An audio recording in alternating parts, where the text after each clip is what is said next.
Friendship society বাঁশখালীর আয়োজনে অনুষ্ঠিত হয়েছে পৌরসভার 15তম কৃতি শিক্ষার্থী সংবর্ধনা অনুষ্ঠান। শনিবার 9 আগস্ট দুপুরে পৌরসভা মিলনায়তন আয়োজিত এই অনুষ্ঠানে বাঁশখালী উপজেলার 29টি শিক্ষা প্রতিষ্ঠানের মোট 200 জন কৃতি শিক্ষার্থীকে সম্মাননা প্রদান করা হয়। অনুষ্ঠানে সভাপতিত্ব করেন সংগঠনের সম্মানিত পৃষ্ঠপোষক আলহাজ কামরুল ইসলাম হোসাইনি। প্রধান অতিথি ছিলেন জেলা দায়রা জজ মাহবুবুর রহমান। বিশেষ অতিথি হিসেবে উপস্থিত ছিলেন অ্যাপোলো ইম্পেরিয়াল হাসপাতালের কনসালটেন্ট ডাক্তার মোস্তাফিজুর রহমান, সরকারি আলাউল ডিগ্রি কলেজের অধ্যক্ষ প্রফেসর ফজলে এলাহি, বাঁশখালী থানার অফিসার ইনচার্জ সাইফুল আলম, বিশিষ্ট শিক্ষানুরাগী ও ব্যবসায়ী জাকের হোসাইন, সংগঠনের সভাপতি ওসমান গনি মুজাহিদ এবং সাধারণ সম্পাদক মোহাম্মদ রিদওয়ানের যৌথ পরিচালনায় বক্তব্য রাখেন সংগঠনের উপদেষ্টা শাহাদাত হোসেন আজগর, শামসুল ইসলাম হেলাল, মফিজুর রহমান, আমির হোসেন কোম্পানি, শহীদুল হক চৌধুরী, আমিনুর রহমান, মোহাম্মদ শোয়েব, শাহেদ আকবর চৌধুরী, মোহাম্মদ নুরু, নেজামুল হক বাপ্পি ও অন্যান্য নেতৃবৃন্দ। এছাড়া উপস্থিত ছিলেন সংগঠনের প্রধান নির্দেশক NM নাসির উদ্দিন, প্রধান মুখপাত্র HM কফিল উদ্দিন, প্রধান সমন্বয়ক জিয়াউল হাসান হোসাইনি সহ সংগঠনের সকল স্তরের দায়িত্বশীল বৃন্দ। আপনারা সবাই আমার চেয়ে জ্ঞানী, সবাই আমার চেয়ে দামি মানুষ। সবার সামনে আমি কথা বলতে পারি নিজেকে ধন্য মনে করছি। এত সুন্দর আয়োজনে সামিল করে আমাদের সম্মাননা প্রদান করার জন্য বিনীতভাবে আমি ধন্যবাদ জ্ঞাপন করছি। সামাজিক জীবনে বনায়ন আছে, সামাজিক দুর্যোগে আমাদের যে কর্মকাণ্ড আছে, আমরা অনেক কাজ করে থাকি। আমি যেহেতু সেই এই সংগঠনের পরিচালনা থেকে বিভিন্নভাবে দায়িত্ব পালন করে আসছি। আমরা জানি আমাদের প্রধান পৃষ্ঠপোষক আলহাজ কামরুল ইসলাম হোসেনের উৎসাহ উদ্দীপনায় এবং ওনার নেতৃত্বে আমরা সামাজিক বিভিন্ন কর্মকাণ্ড করে যাচ্ছি। মানুষ হতে হবে সত্যিকারের মানুষ। আপনি ইঞ্জিনিয়ার হবেন, আপনি ডাক্তার হবেন, আপনি ম্যাজিস্ট্রেট হবেন, কিন্তু আপনি ভালো মানুষ হতে পারলেন না, এর চেয়ে দুর্ভাগ্য এই জাতির জন্য আর কিছু হতে পারে না। সুতরাং এই জাতির দুর্ভাগ্য না হয়ে আমরা সবসময় সৌভাগ্যের কারণ হওয়ার চেষ্টা করব। শিক্ষা হচ্ছে দেহ, মন এবং আত্মার সুসমঞ্জস্য উন্নতি সাধনের নামে হচ্ছে শিক্ষা। কিন্তু আজকে আমরা জ্ঞান অর্জন করি, আমরা শিক্ষিত হই, কিন্তু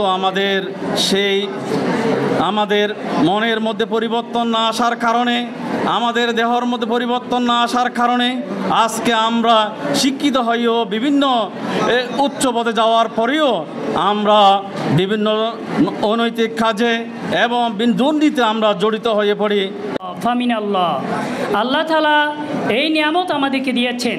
আমরা শত কষ্ট করলেও যদি আল্লাহ তাআলার সেই দয়া মেহেরবানি না হয়, তাহলে আমরা এই কৃতি অর্জন করা আমাদের জন্য কখনো সম্ভব নয়। এই জন্য আমরা যারা আজকে সর্বদান অনুষ্ঠানে এসেছি, সংবর্ধিত হয়েছি, আপনাদের প্রতি আমার 6টি মেসেজ একজন অতিথি হিসেবে। 1 নম্বর, জ্ঞানের প্রকৃত উদ্দেশ্য কী? যে আমাদের জ্ঞানের dream transfer into thought and thought result into action.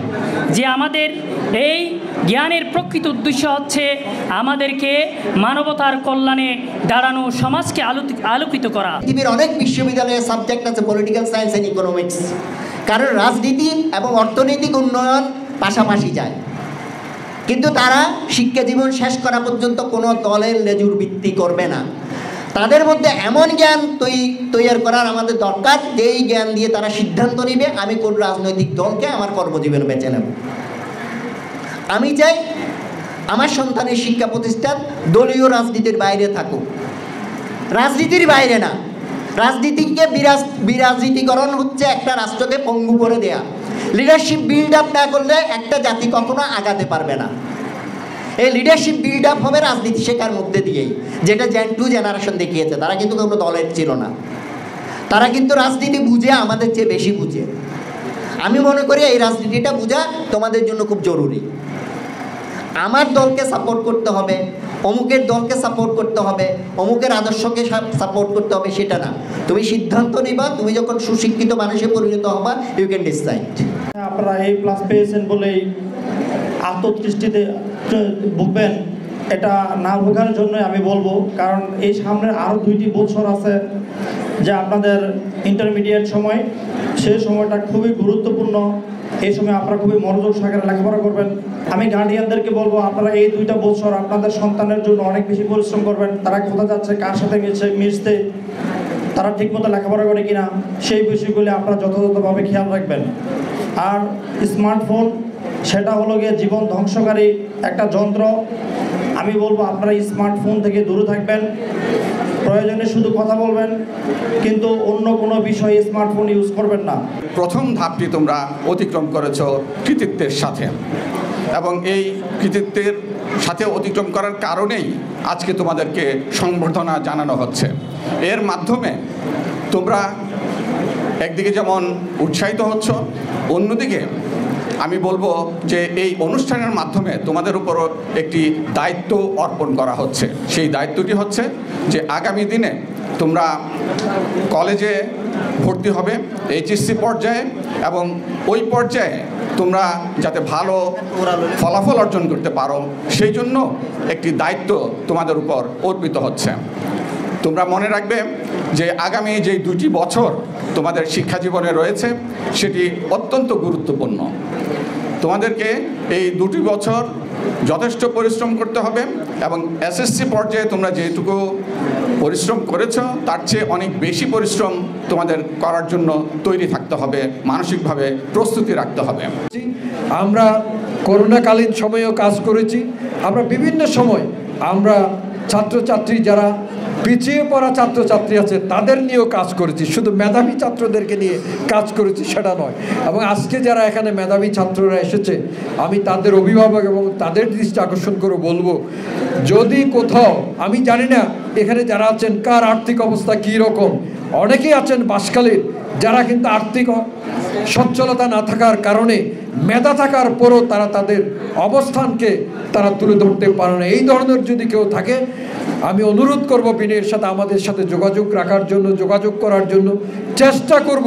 ব্যক্তিগতভাবে না পারলেও সমষ্টিগতভাবে আমরা বাঁশখালীর যারা বিভিন্ন জায়গায় অবস্থান করছে তাদেরকে সাথে নিয়ে আমাদের এই যে নতুন প্রজন্ম তাদের মেধা এবং মননের চর্চাকে এগিয়ে নিয়ে যাওয়ার জন্য আমাদের পক্ষ থেকে সর্বাত্মক সহযোগিতা করার চেষ্টা করব। আমাদের যে বাঁশখালীর সন্তানরা কয়েকদিন আগে যখন ডাক্তার ফারুক সাহেব বাঁশখালীর ডাক্তারদেরকে নিয়ে একটা বৈঠক করেছিলেন, আমাকে বাঁশখালীর আরেকজন প্রথিতযশা ডাক্তার মেজবা সাহেব বলেছিলেন, শিশু বিশেষজ্ঞ, উনি আমাকে বলেছিলেন বাঁশখালীতে যে এত ডাক্তার আছে সেটা আমি জানতাম না, ওই দিনের মিটিংয়ে না গেলে হয়তো আমি মিস করতাম। সত্যিকার অর্থে আজকে বাঁশখালীতে যদি আমরা দেখি এখানে মাহবুব রহমান সাহেবের জাজ, ওনার মতো আরও বেশ কয়েকজন ডিস্ট্রিক্ট জাজ এই বাঁশখালীতে আছেন, এবং ওনার উত্তরসূরি হিসেবে অনেক সিনিয়র জুডিশিয়াল ম্যাজিস্ট্রেট এই বাঁশখালীতে আছেন, এসিল্যান্ড আছেন, ইউএনও আছেন, অসংখ্য আছেন, যারা বাঁশখালীকে সমগ্র বাংলাদেশে তুলে ধরছে। আমরা হয়তো আগামী দিনে চেষ্টা করব তাদেরকে নিয়ে আসার জন্য। আয়োজনে এসে আজকের এই আয়োজনকে সফল করেছেন, তাদের সকলের প্রতি আন্তরিক ধন্যবাদ এবং কৃতজ্ঞতা জানাচ্ছি।